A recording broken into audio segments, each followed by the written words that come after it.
मेरी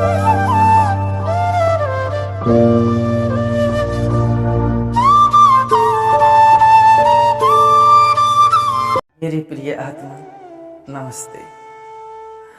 आपको संसार में दो प्रकार के व्यक्ति मिलेंगे, एक आस्तिक और दूसरा नास्तिक। आस्तिक ईश्वर को मानता है, जानता है, समझता है और उसकी सत्ता में विश्वास करता है, किंतु नास्तिक ईश्वर को नहीं मानता। उसे ईश्वर की सत्ता में कोई विश्वास नहीं है। नास्तिक व्यक्ति दो प्रकार के होते हैं। एक वे लोग हैं जिन्होंने ईश्वर को खोजना चाहा, किंतु किसी कारण से असफल हो गए। उन्हें ईश्वर की प्राप्ति नहीं हुई, इसलिए वे प्रचार करना शुरू कर दिए कि ईश्वर नहीं है। दूसरे वे लोग हैं जो ईश्वर की कभी खोज नहीं करते। ईश्वर जैसी सर्वव्यापक सत्ता में उनकी स्वयं भी कोई रुचि नहीं है। ऐसे लोग पहले प्रकार के नास्तिकों की बातों को ही दोहराते रहते हैं कि ईश्वर नहीं है। दोनों प्रकार के नास्तिक गलती पर हैं।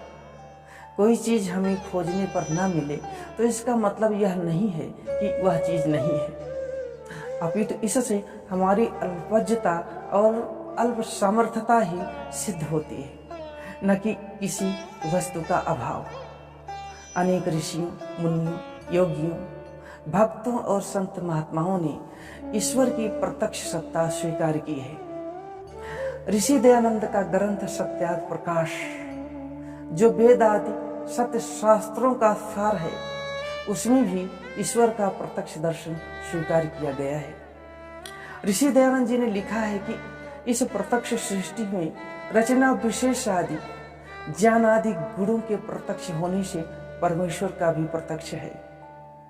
सृष्टि की विशालता, सुव्यवस्था, कार्यकारण श्रृंखला, नियमबद्धता, प्रयोजनवत्ता आदि को प्रत्यक्ष देखकर उसके रचयिता या नियामक परमात्मा का प्रत्यक्ष होता है।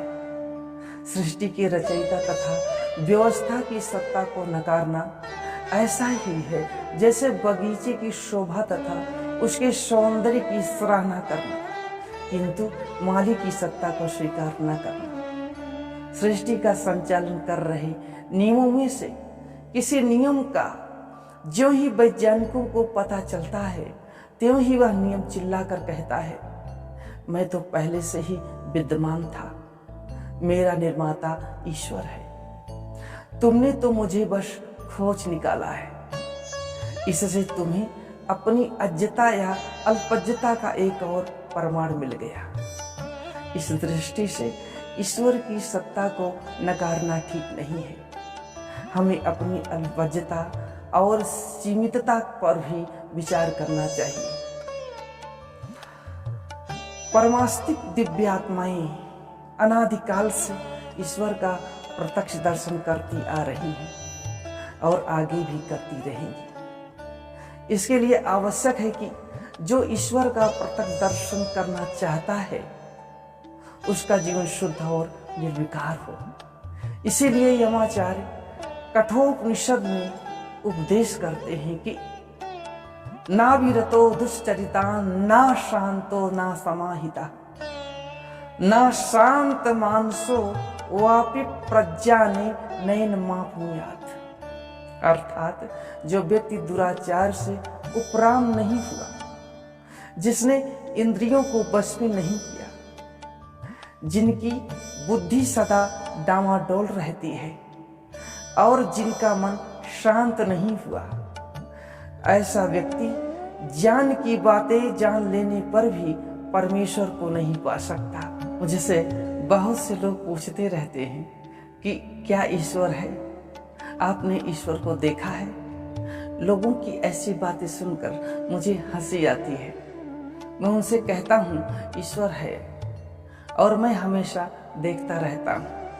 मेरी इस बात को सुनकर लोग चकित हो जाते हैं और मुझसे कहते हैं कि अगर ईश्वर है तो मुझे भी दिखलाओ, वह कहाँ है? मैं उनसे कहता हूँ वह तुम्हारे भीतर है, वह तुम्हारे बाहर भी है, ऊपर भी है, नीचे भी है, चारों तरफ है, कण कण में है, तिनके तिनके में है। कोई ऐसी जगह नहीं है जहां ईश्वर ना हो, वह हर जगह मौजूद है। फिर भी आप उसे नहीं देख सकते हो, क्योंकि आपके भीतर उसे देखने के लिए कोई योग्यता और पात्रता नहीं है। बिना योग्यता और पात्रता के कोई ईश्वर को नहीं देख सकता। ईश्वर को पाने के लिए सबसे पहले आपके भीतर प्यास होनी चाहिए। आपके भीतर की प्यास आप में योग्यता और पात्रता पैदा कर देगी। आप ईश्वर को देखने की अधिकारी हो जाएंगे। आपको स्वामी विवेकानंद जी के जीवन की एक घटना सुनाता हूँ। जब स्वामी विवेकानंद जी नरेन के नाम से जाने जाते थे, नरेन के हृदय में बचपन से ही ईश्वर को पाने की प्यास थी। उसी प्यास के कारण वह बड़े होकर रामकृष्ण परमहंस के संपर्क में आए। एक दिन नरेन ने रामकृष्ण परमहंस से पूछा, महाराज, क्या आपने ईश्वर को देखा है? रामकृष्ण परमहंस ने बेझिझक उत्तर दिया, हाँ, मैंने ईश्वर को देखा है। जैसे तुमको देख रहा हूं, ठीक वैसे ही, बल्कि और भी स्पष्ट रूप से ईश्वर को देखा जा सकता है। उससे बातें की जा सकती हैं। लेकिन ईश्वर को चाहता ही कौन है? लोग पत्नी बच्चों के लिए, धन दौलत के लिए खूब आंसू बहाते हैं, लेकिन ईश्वर के दर्शन नहीं हुए, इसके लिए कौन रोता है? यदि कोई उन्हें हृदय से पुकारे तो वे अवश्य दर्शन देंगे। रामकृष्ण परमहंस की इस बात ने नरेन के जीवन को बदल दिया। ईश्वर को पाने के लिए तड़प होनी चाहिए। जिसके हृदय में ईश्वर को पाने के लिए तड़प होती है, वही ईश्वर को पा सकता है। मुझे याद है, एक बार मैं मैजिक पर बैठकर दर्शन शास्त्र पढ़ाने के लिए अपने घर से नंदनी नगर पीजी कॉलेज जा रहा था। रास्ते में मैजिक बिगड़ गई। वह स्टार्ट नहीं हो रही थी। ड्राइवर की सारी युक्ति फेल हो गई। अंत में उसने एक मिस्त्री को बुलाया। मिस्त्री ने गाड़ी के इंजन का एक बोल्ट रेंच से कस दिया। बोल्ट को कसते ही गाड़ी स्टार्ट हो गई। मैजिक की खराबी को मिस्त्री की दृष्टि ने शीघ्र ही पकड़ ली, लेकिन हम यात्रियों की दृष्टि ने उसे नहीं पकड़ पाई।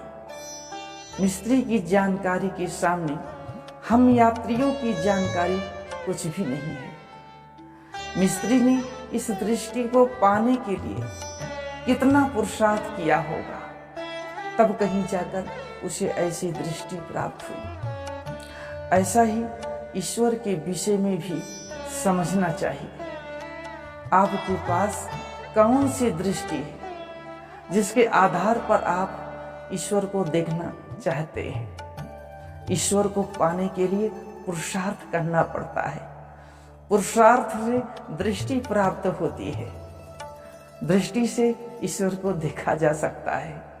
जो बिना दृष्टि प्राप्त किए ईश्वर को देखना चाहता है, वह अज्ञानी है, मूर्ख है।